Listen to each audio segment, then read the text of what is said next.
Welcome to Relationship Bites with Wendy Ologe podcast. Relationship Bite is a platform for everything relationship. Mother-child relationship, father-daughter, siblings, sister-in-laws, parents-in-laws, everything you need to know about relationship. It is said that one of the most important needs of human is belonging. It simply means that relationship is as important as being human. I will be taking you on a journey of everything relationship.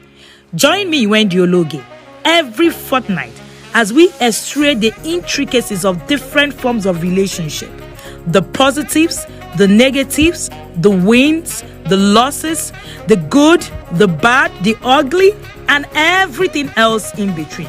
And most importantly, the lessons we will learn from them. Relationship Bite with Wendy Ologe is your plug for real life experiences on diverse relationships and how we can maximize these relationships for the best.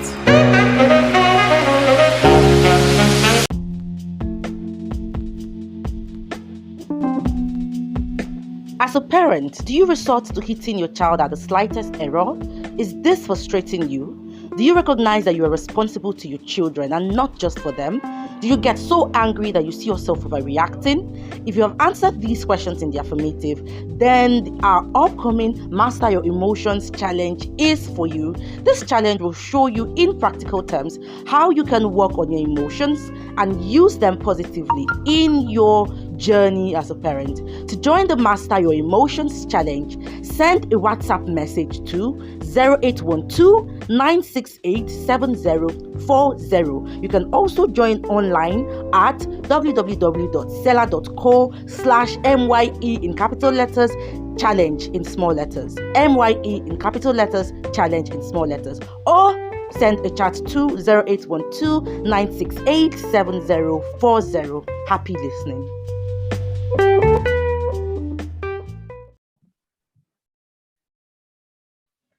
Okay, so you are welcome to Relationship Bites with Wendy Ologe. And today we have someone really very important, dear to me. You would love my guest today. You don't want to miss listening to this.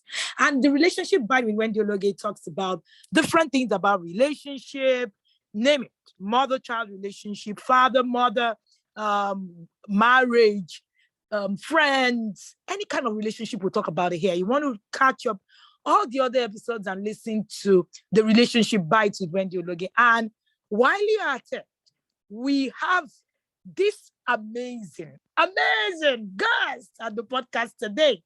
So let's meet our guests. All right. So hello, let's meet you, sir.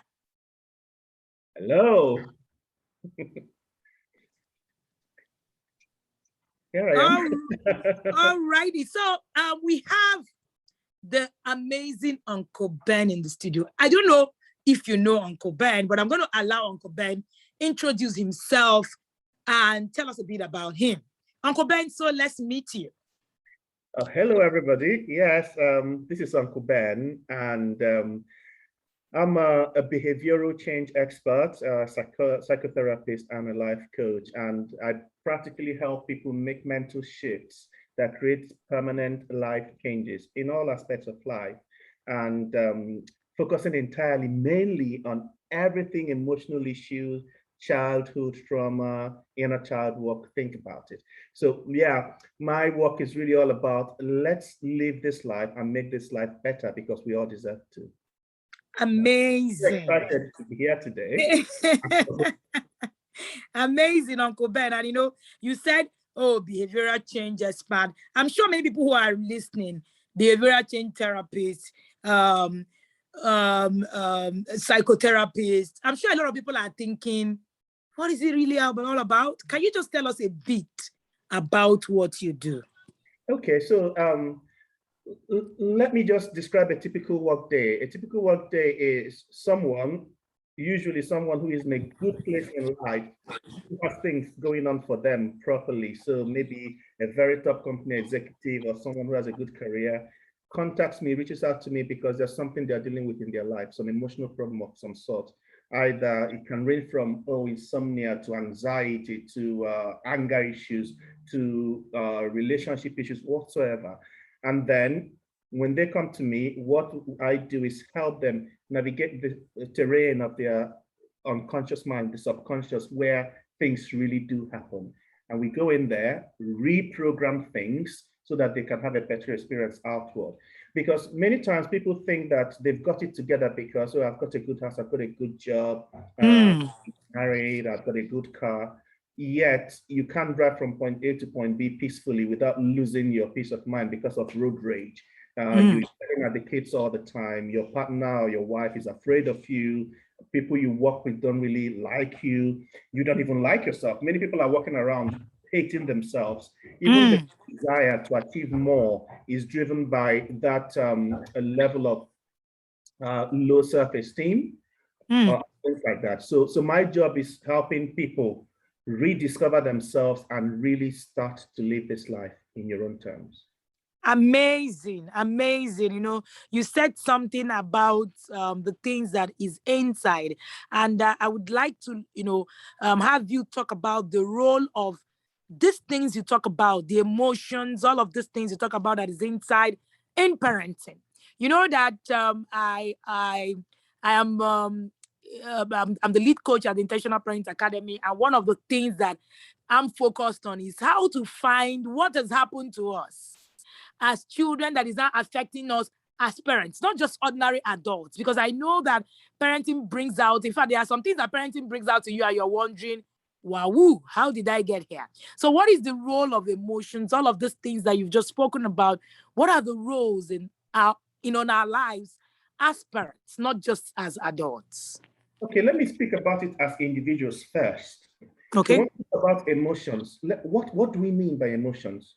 By emotions, we don't just mean a state of mind. Break the word apart, you have emotion, energy in motion. That's what emotion is. So emotion in itself is neither good nor bad. It's just a pointer in the direction of where something else is going on. And I typically will say to people that we start with thoughts. And when we say thoughts, we're talking about belief system, mindset, viewpoint, storyline. They're all thoughts, right? Or programs. So those thoughts will create feelings, which are chemicals in the body, and those feelings will lead to actions, and that actions will inform your life experience. So that thing that happens between feeling and action together is emotion. So your emotion arises from the programs, the thoughts that are before those. So someone who is in an environment where you constantly hear some things like, we can't afford this, there's no money. We can't afford this, there's no money. A program is created because that becomes a belief, a mindset, which then creates a program that says of a lack mentality of some sort, right? And the effect of that then means that on the long run, this person is going to have a money block, end of story. And that money block means that even if they are very successful, they are not going to acknowledge that success. They still will feel that there's a need to feel deprived somehow for that program to be complete.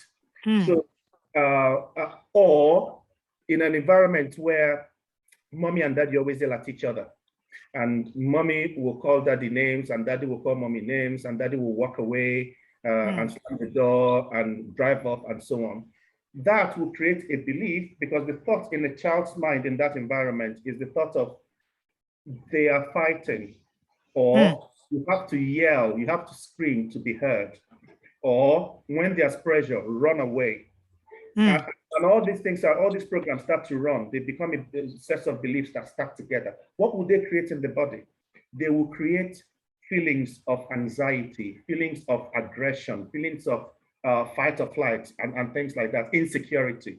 What actions are they going to lead to? They're going to lead to actions similar to that, actions of, before you hurt me, let me hurt you. So everything sounds like an attack, and the person is yelling back. The person goes through aggression and everything. So the emotion right there would be one that is not really serving the person, creating an experience that is not comfortable for both the parents, the person, and the people around the person. So this child grows into an adult who has because let's go back to the thoughts bit, right? The belief bit, the root of everything, the program. Once that these things are created, you go through life looking for, unconsciously looking for evidence to support that belief. Oh, wow. And so the person is going through their entire life looking for things that will prove that the only way you get hurt is by screaming, or the only way you solve a problem is through aggression, or the only way you succeed financially is to not spend money at all because you lose it, and so on, whatever the programs are. On the other hand, a child that is raised to be told things like, you can do it, but you know you can do it. For example, will grow into an adult that wants to do it, doesn't feel there's anything they can't do. Yeah. So whatever a child witnesses in their environment will become the programs that will run. Think about a computer. You type something and you see the letter, you click print and it comes out on paper. Those are the outcomes of a set of programs, many lines of code. And as the computer user, you don't need to know what those codes are saying to operate the computer. You just get the outcome of what the code is saying. Now, when there's an error in the code, it won't produce the outcome you want. So all these beliefs and patterns that are stacked up, when a child wasn't even aware, didn't have a choice to say, I want this or I don't want that. When a child, if mommy is saying this or if daddy is saying this or displaying this, it's got to be okay. Those programs will inadvertently run all through the lifetime. Problems like self-sabotage, like too much competition, or low self-esteem, or aggressive behavior, or in fact, any obsession, possessiveness, whatever all those things are, fear of commitment, fear of failure, whatever.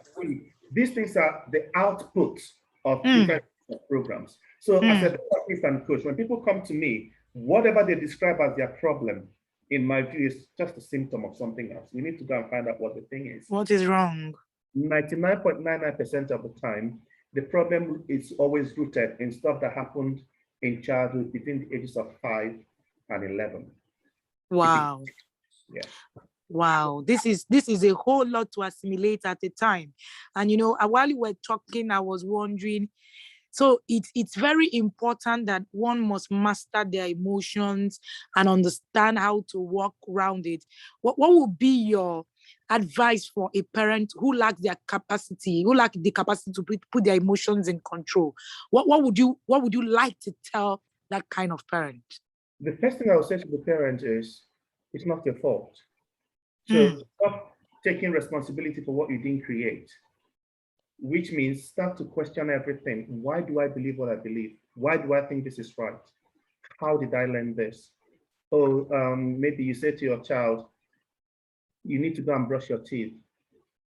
I won't say it again. Before I count 3, you need to go and brush your teeth. Ask yourself, why before I count 3? What's going on? What am I feeling at the moment?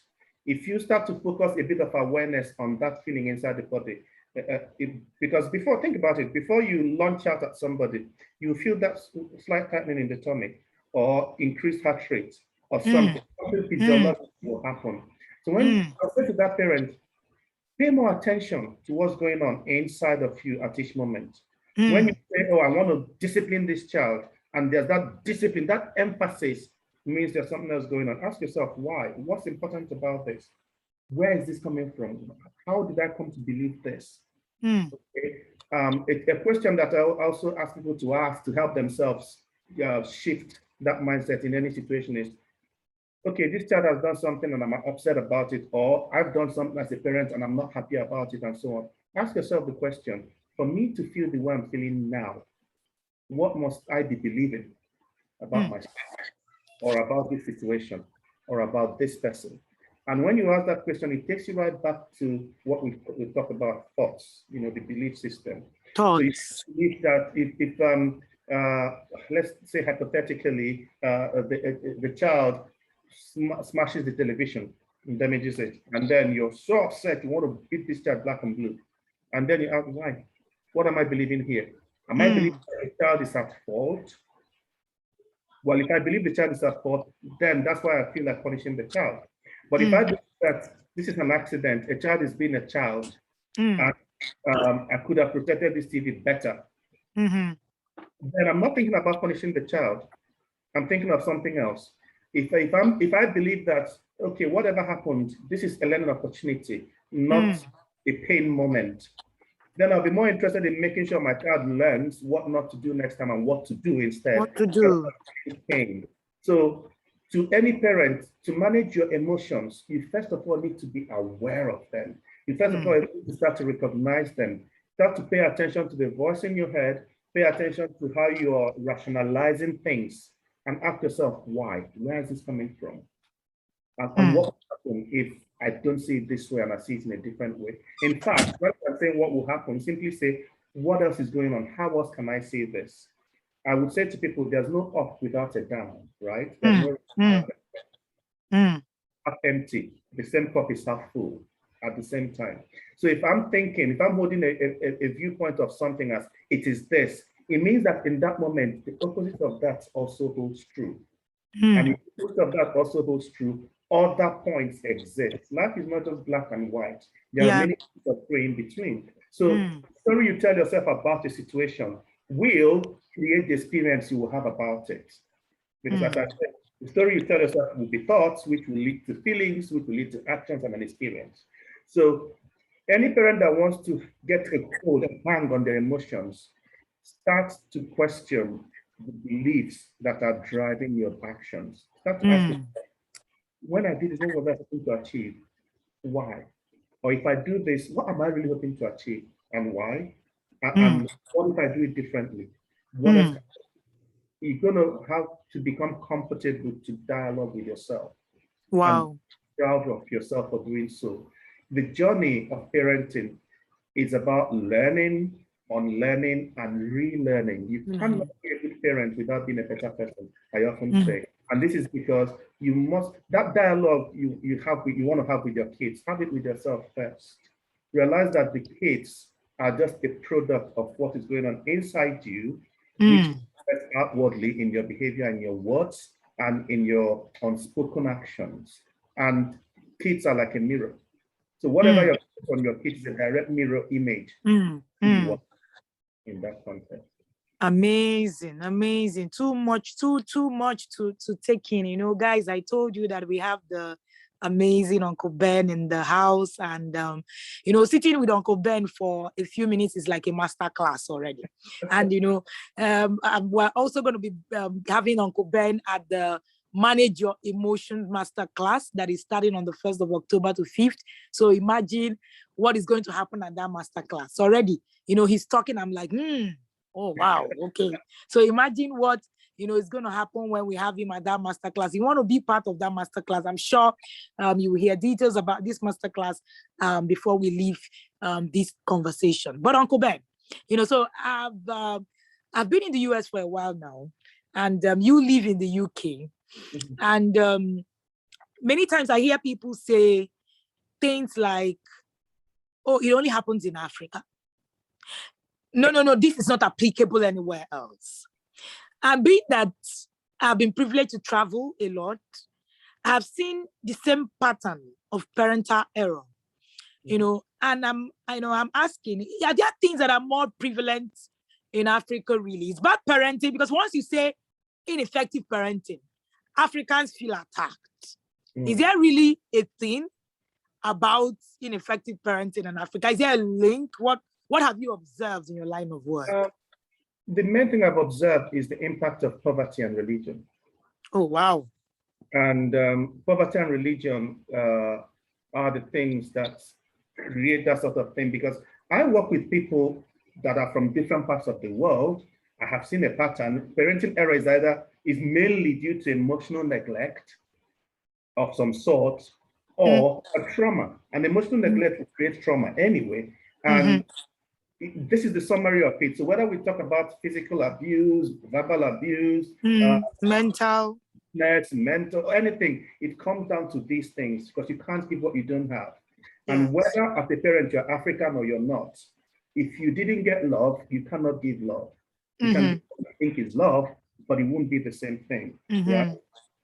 In Africa, because of poverty, a lot of people are in a survival mindset. And when you're in a survival mindset, the part of the brain that deals with that, which is called the reptile brain, which is the same part we share with animals, which is you see someone who is stressed or angry, they behave like an animal. Or if you see a child at a toddler stage, they behave like an animal, because that part of the brain is well developed in everybody at birth, but the thinking brain is not. It develops through time, which is the reason why a child is smaller than that of an adult.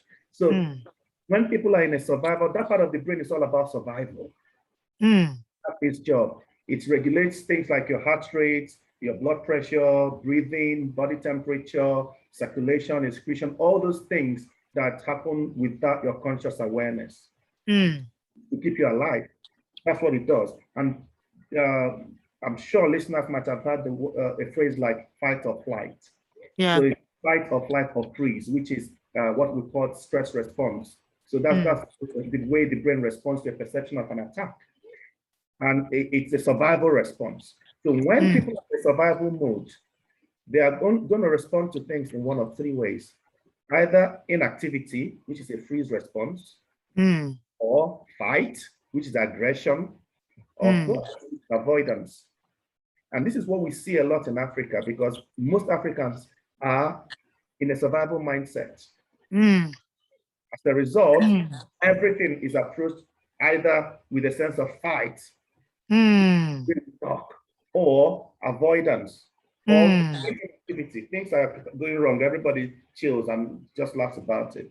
And then the impact of religion, also Africans being very religious people and take things literal, unfortunately, means that things are misinterpreted. You would have heard people quote things like spare the rod and spoil the child, which is not even in the Bible. The line from a 17th century poem. But yeah, in the Bible, you find things about the rod or things about children. And I'm not even going to go into the context of the writing. However, Africans, well, not just Africans generally, humans, as I said earlier, we look for evidence to support a belief system. And that's because whatever you believe becomes a survival roadmap. If people go against your belief, you feel threatened because that's your body. So people that are very religious and believe in a certain thing based on what religion is saying, and remember, to most Africans, religion equals God. That they wouldn't even, they don't even want to look at anything with the brain that God has given them. And as a result of that, what are they going to do? Well, you serve God with fear and trembling. We come back to the concept of fear, which the brain interprets as an attack, which means you go to a fight or flight and freeze mode. Okay, so when you bring religion and poverty together, and then later it with some bit of cultural and traditional idiosyncrasies, then what are you going to get? Because culturally, what do we have? For example, in Africa, we are ageist. Well, let me not use the word ageist. We have respect for age, which means if I'm older than you, I'm right, full stop. It doesn't matter. Which is not true. Yeah. So when you bring things like that together, you have a very catastrophic pot of soup, really. And that's that thing you see with respect to Africa. Not that African parents have a different sort of problems to parents in other places. No. I coach people who are Western, who are, not Afro white people, who have the same problem. The other day itself, I told a parent off because the child of that woman wanted something. And the sort of things the woman said to that child, I said to her, that's only a child, And what this child really wants is your attention. That's an unkind thing to say. And the woman was shocked as she looked at me and I said, I know you think it's not my business. And I apologize for that. However, look at your child's face. Do you feel that? When you were this child's age, I'm sure you wanted people to recognize your pain. And she stopped, that made her look. As you were saying this, Uncle Ben, it's I had an opportunity to sit in a global panel where we had parents from the US, from England, from all over the world, from Pakistan. I realized that parenting issues are just the same, but we have peculiarities in this part of the world because of religion, because of belief system, because of a whole lot of other things. It's not as if there's something that's different, really. I like the way that you've been able to actually put words to that. And we talk about childhood trauma a lot, and we've been talking about healing from childhood trauma. I know that you've been in the academy severally talking about healing from childhood trauma in the academy. We push it because we've come to a realization that if you don't heal, then there's going to be a whole lot. Can you tell us how common is childhood trauma really? I know that this is an area of expertise for you, and it's something that you work on almost on a daily basis. Can you say how often, how common is it? How common is it in Africa, in Nigeria to be precise? Because I also know that you work with other people who are not Nigerians as well. Yeah. But I want the peculiarity of what we have down here, and then you can now make a mix of what it is that you also have right here. From an African sense or Nigerian sense, you can almost say that every child 100% is traumatized in a way. And this is not bad news the way it sounds. Okay. And when we talk about trauma, really, what we are talking about is an incident that shocks the mind because there's no rational explanation of it. And a snapshot of that is taken because all the brain wants to do is to protect you and keep you alive. So a snapshot of that will be taken, and then it will become one of the filters through which you navigate life. And everything is passed through those filters unconsciously. Okay. Wow. Let me sound slightly geeky here. Okay. Every day, right now, every second, right, we get bombarded with about 8 million bytes of information. But we consciously process only 2,500. Okay. So to get the scale, 8 million as opposed to 2,500, which means there's so much that is lost in transmission. And every second, about 100,000 chemical reactions are going on in your body. I'm not aware of that. Every second, about 10,000 cells die, 10,000 cells are created. You're not consciously aware of that. So much is going on in this engine, and it's coordinated by the brain, and the whole aim is to keep you alive. When something happens that threatens you without an explanation, and there's not a point where you go back to the brain and say, okay, it's fine now. The brain keeps that as a filter to measure how safe you are alive or not. It could be as simple as, let me give you the history, the origin of this. A child is born, and when a child is born and comes out, a child has only very few needs. I want to feel safe. I want to be fed. And maybe I want some attention. Yeah. No, but it's all mainly about safety. Now, this child is born. For the first few months of their life, they don't have to think about anything they need. When I cry, I get my things so that I can poo anywhere, I can wee anywhere, can vomit anywhere. I don't have to think about anything about me. I don't even care what I look like.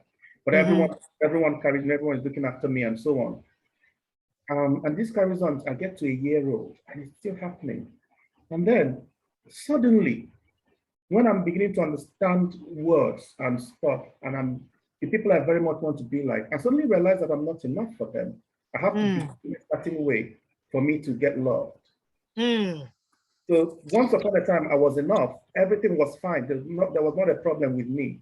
But suddenly, I'm not. I drop that thing, or I spill my drink, and I get told off. And in my mind, what happened is that the floor wanted a bit of drink, and I shared with it. But I get told off or something, right? So, because at this stage, when a baby becomes a toddler, life has started, right? So some condition starts to come in. You can't allow the child to play with a knife, for instance. There are some things that can happen. But that's not how the child's brain is working, because they don't have this front part of the brain fully developed that works logic. They don't have logic. They don't understand why they're hearing no. And so that's to mean rejection. And then the child starts to realize that I have to behave in a certain way to get approval. And at that time, there's nothing going on other than let me see how I can behave in that way to get the approval. This is how the not enoughness starts to be created. And then it continues, school, everything, more and more rules and things to abide by. And yet, explain to the child that you are enough. All that's happening is you're going through life. And that's about actions and consequences, not about whether we love you or not. Or not.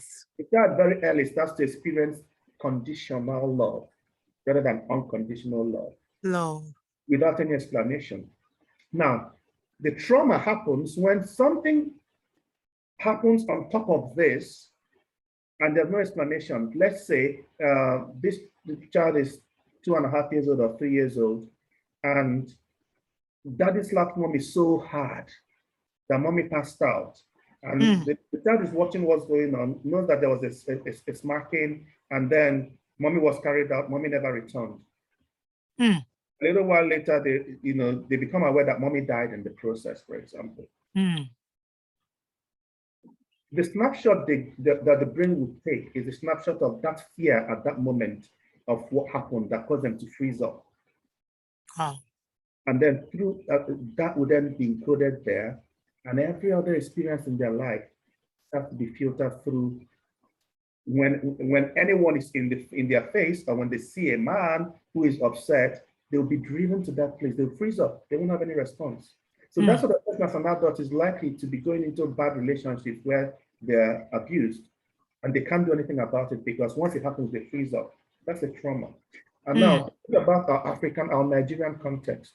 So I said before, you can't give what you don't have. So damaged parents are raising kids. They're only going to damage the kids. I talked about how aggression and yelling and things like that are part of the culture. So from day one, a child starts getting exposed to that. Now, we are only born with two phobias, two fears. Yes. Every other one is learned. And it's fear of being dropped. Dropped, the fear of falling. Fear of not falling, that's being dropped, right? And fear of sudden loud noise. Loud noise, yes. Okay, which means even when we're close together and we're laughing and I come in front of your face all of a sudden, you will just jump before you think about it. So fear of sudden loud noise and fear of falling. Now, what is yelling? It's a sudden loud noise. And so that sudden loud noise will always trigger a survival response. And a survival response, as I've established, is that you're either fighting, aggression, avoiding, running, fleeing, freezing. Look at Nigeria. Look at how many times people are able to take responsibility. Look at how many times people are able to challenge authority or look, in fact, speak out in what's happening. Look at all of those things. So, and I've not talked about the hitting yet, the beating, flogging side of things that happen. Oh, wow, that's another part. or the very, very, very, very extreme punishments that people experience. Very extreme. Conking. Yes. Talking of head, you should never touch a child's head. Yes, never. Never, never, never, never, never. You could create very benign brain damage without even realizing it. The child said it's sacred. Don't touch it. If you just cannot control yourself and you must flog, why don't you flog the child on the palm? If that's what you must do, what's the head got to do with it? And when all these things are happening, no one is thinking about the potential effects on the child. And I'm really avoiding trying to sound very technical here because I can tell you some of the things that go on in the brain. I know. So this is the trauma story of Nigeria. The environment itself just creates that trauma. Just creates the trauma. Let's shift all I've said to one side. Let's talk about the other broader things that go on in Nigeria. Security, right? Everyone is concerned about security. Even before banditry and things like that. We've always had robbery. We've always had the case of... Even when we're growing up, Uncle Ben, we all had the security issues. Machiagate, Exactly. We've always had it. We've always had it. What does that do? We've always had kidnapping and all of this. What does that do to a child growing up where all they hear about is everywhere is not safe? Everywhere is not safe. Everywhere is not safe. What does that do to the brain? It creates trauma. And the thing is that the trauma is so prevalent that people don't even, you can't notice it. It's normal. You can't. It becomes a norm. Yes. Yes. Only when you take a fish out of water that you realize it is not in, something Yes. Yes. Yes. Many agree. Nigerians travel abroad. That's when they notice how noisy Nigeria is. Yes. The person that hits people when they travel is, oh, cars are not blaring their horns. Yes. Something interesting, really. And it's not like people aren't driving. People are also driving normally and all of that. Until you take yourself away from, the country where you are or the environment where you are, let me not use country as a whole, you get to a different kind of environment, begin to realize that these things are not normal. You've called them normal because over the years, you don't know any other way. This is the way that you know. That takes me to the next question, Uncle Ben. Talking about hitting a child, yelling at a child, it's a controversial topic in Nigeria. I still do not understand why it's so controversial.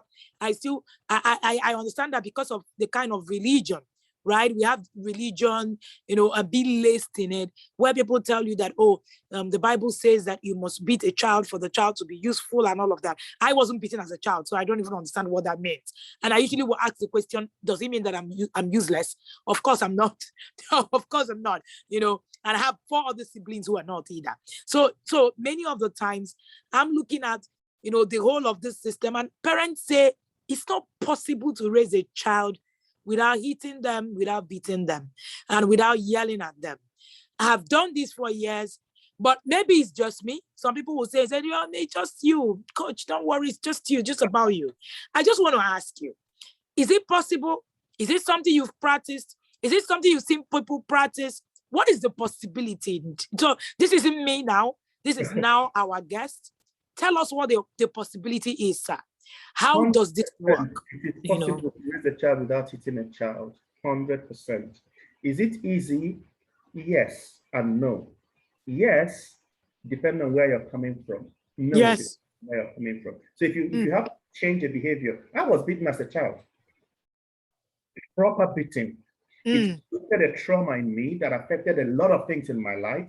And that's how I ended up doing the work I do, because when I was going to resolve other things, I didn't know what the real problem was. And when we got to heal the real trauma that happened, every other thing resolved itself. And then I thought, and that was when I really started. I thought, okay, I want to understand more what's going on here. And then I left my performance coaching aspect of work and went into transformational coaching, and a lot of other things happened as part of that. So yes, it is possible to raise a child without hitting a child. Think about it. If hitting a child was a solution to correcting someone, teaching someone, why don't we hit adults? I always say that we hit children because we can. Yes. That's why when the child grows to a point where you know that this child can hit back if they want to, parents stop hitting the children. Now, I also say I'd never judge people that hit their kids, because there's something I understand. I understand that you cannot give what you don't have. People operate at a level of awareness. Absolutely. And from what we've been discussing already, children learn so much from what's happening around them. So many people are just projecting what they've learned. And you see that thing about the Bible says, that's just a rationalization of something else that's going on very deeply unconscious. So it's a little bit like someone coming to me to say, the reason I need therapy is because I can't sleep. I've got insomnia. I just can't sleep. In my mind, immediately I go, well, we need to find out the real problem, because insomnia is only a solution that your unconscious mind is presenting to another problem. So a case study is someone that got sexually abused by their own partner while this person was sleeping. And then this person was beating themselves up and go, if I wasn't sleeping so deeply, I could have stopped this. Oh, wow. And the conscious mind goes, I can help with that. No more shall you sleep. And so this person lost sleep. I thought that the problem was sleep. And this was after months. When we went in, we got to the root of the problem, we fixed the shame that they were feeling, fixed everything there, and sleep returned normally. So when people are quoting Bible, it's only the rational explanation to something they can't explain. What is going on inside instead? They've been taught through modeling by their parents that the only solution, the only way to get someone to do something is to force them to do it if you can. And to force them to do stuff is by hitting the child. Some others are doing it as an unconscious form of revenge, because we parent with our inner child, really. And until you make peace with your inner child, it's going to come from there. Haven't you heard parents who compare themselves with their kids and say things like, when I was your age, I didn't get this. Yes. And that happened just goes off the tongue. And this is because it's coming from somewhere else. Or the secondary school situation, SS senior students getting unkind to junior students and saying it was done to us. Yes. Okay, so that it was done to us mindset happens in parenting. Yes. Okay. That's the other thing going on there. And the other third one is lack of options, because no one has taught them how to manage their emotions. How to do any of that. Emotions. That's all they know. Yeah, energy, emotion, right? The thoughts, the belief system is driving some feelings that are creating actions and an experience. So their program hasn't got anything in it that says there are alternatives. Anything else that says, before you blame the child, look at things differently. There's no such thing. That's not their experience. These same parents, these same adults, ask them as children, there were times they were so angry at their parents because they were punished for something they were innocent of. And at the time they wanted to explain, it was met with, shut up. They learned that, they replicate that without realizing why. Yeah. Then the fourth one is a very key issue here that many don't think about. And I'm talking specifically of Nigerian context. Nigeria, apart from the effect of the war, that then left very traumatized people to raise kids and so on, or to survival mode. Put that to one side. The country has been run by military dictatorship for a long time. Yes. And the concept of military stuff means brutality, aggression, force. And it goes from top down. In churches, even pastors speak the same way. I will curse you in my anger, the anger of the man of God. No. So the whole idea of aggression is modeled all around. In parenting, in schools, in everywhere. In government, okay? Everywhere. And then even with our current democratic government, it's still very military. There's no speech, there's nothing. A military man can harass you on the road and get away with it. Uncle Ben, as you were speaking, I was just thinking about it. It means that until we learn how to manage our emotions, until we learn what the connection with emotions and parenting, what they are, then we're not going to make progress. Oh, yes. Let's come back to that point, actually, because I did a little bit. Yes. So as a parent, the main thing that I think a parent owes their children two things. The only two things you owe your children is, one, to be a happy person on your own. But if you're a happy person, you will look for happy moments. You will create happy moments. And a happy child is an intelligent child. It's a child that's growing properly and so on. The second thing you owe your children is to teach them how to manage their own emotions. Yes, key. And if you can't teach a child how to manage their own emotions if you don't know how to manage your own emotion. And so you're going to go and get that. Reparent yourself first so you can parent properly. Reparent yourself. Really very profound. And if we must reparent ourselves, it means that we must learn, relearn, and unlearn, like you said earlier. Talking about reparenting ourselves, Uncle Ben, I want you to talk about the upcoming Master Your Emotions Challenge that you're going to be part of. I want you to say a bit about it. What would it be about? What will you be teaching parents, at that Master Your Emotions Challenge? And what will be different after someone attends that Master Your Emotions Challenge? So at the last conference, I spoke about did we really turn out right? And at the end of my speech, many people contacted me with all sorts of questions, and I saw a pattern. And the pattern, of course, I'm a very busy person. And if you say, okay, I'll take someone on my program or anything, there's quite a long waiting list. So this challenge is born out of how can we help a lot of people at the same time and quickly too? And the pattern I saw all pointed towards that emotion. I talked about teaching kids how to manage their emotion, but it was clear that these parents don't know how to manage their own emotions. So the aim of this challenge, at the end of this challenge, as a parent, who is fully committed to doing what it's about will end this thing, become more aware of themselves emotionally, and have some tools to help them begin to manage those emotions, or at least start to recognize them in different contexts. The good thing is that no matter where you are on your journey of parenting or your journey of life, you are still swimming in emotions. And Yes. through the challenge, there's something for everyone to help you be a more effective person, a more effective parent, and of course, spread that. You know, you throw a pebble in a pond, it ripples. And Yeah. when you work on some core things, you feel the ripple effect on other things. Mm-hmm. I will ask anyone listening who is interested in taking up these challenges, what would you like life to be like for you when you realize that actually your choices can be more clearer to you and more effective for you through managing emotions? Mm. What life will look like when you know that you're able to make better decisions, different Wow. decisions. Those ones that you kick yourself at night going, oh, I wish I had done this. Or what, Mm. Mm. imagine comes to you naturally. So that's what this is about. This challenge is going to be bringing Wendy's world of expertise in parenting and my expertise in dealing with emotional issues and working with people who have been damaged through parenting. We'll bring that together in a massive thing that will help you to function more effectively as a person and as a parent. And of course, you would always get the opportunity to go even deeper, to learn more, because this challenge is only going to scratch the surface, right? And give you an idea of what you can give yourself permission to do.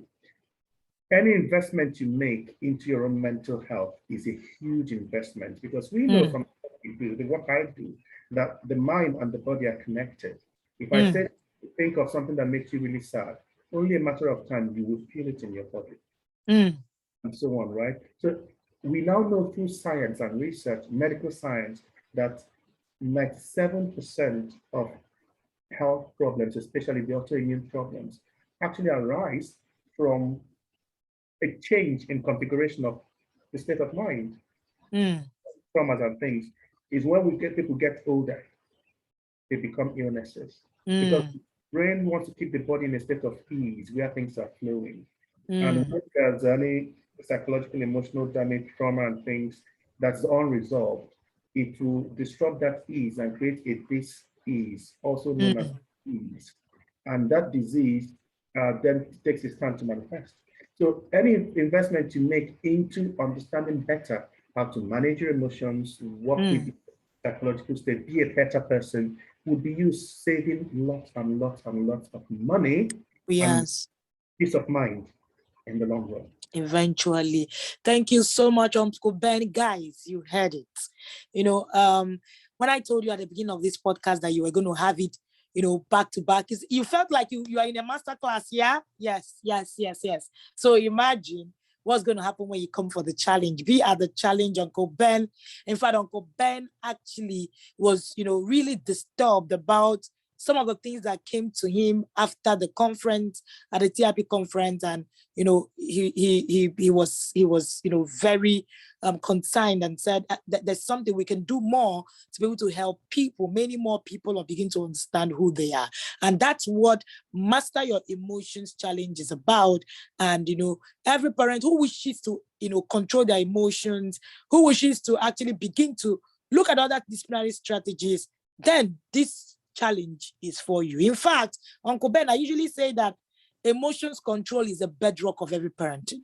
In fact, if you can't control your emotions, you're dead on arrival when it comes to parenting anybody, because that's the bedrock. That's the first thing that you must look at. All right. So, but before you go, Uncle Ben, I'm going to ask you some flash questions, and you're going to answer just one at a time.